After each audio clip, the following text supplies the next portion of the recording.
صدر جمہوریہ द्रौपदी मुर्मू ने महाराष्ट्र में 2 साला बच्ची के अगवा, ज्यादती और कत्ल के मुजरिम रवि अशोक घुमरे की रहम की अपील मुस्तरद कर दी है। हुकाम के मुताबिक ये फैसला इतवार के रोज सामने आया। ये सदर मुर्मू के 25 जुलाई 2022 को ओहदा संभालने के बाद तीसरी रहम की अपील है, जिसे मुस्तरद कर दिया गया है। इस मामले में सुप्रीम कोर्ट ने 3 अक्टूबर 2019 को घुमरे की सजाए मौत बरकरार रखी थी। अदालत ने अपने फैसले में कहा था कि मुलजिम को अपनी जिनसी ख्वाहिशात पर कोई काबू नहीं था और इसने महज अपनी हवस पूरी करने के लिए तमाम फितरी, समाजी और कानूनी हदूद पार कर दी थीं। सुप्रीम कोर्ट की 3 जजों पर मुश्तमिल बेंच के अक्सरियती फैसले में, जिसमें जस्टिस सूर्यकांत भी शामिल थे जो अब चीफ जस्टिस ऑफ इंडिया हैं, कहा गया कि घुमरे ने एक ऐसी जिंदगी को बेरहमी से ख़त्म कर दिया है जो अभी खिलने वाली थी।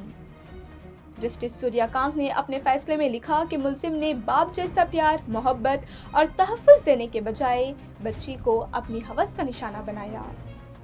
अदालत के मुताबिक ये एतमाद के टूटने और समाजी इक़दार को नुकसान पहुंचने का मामला है।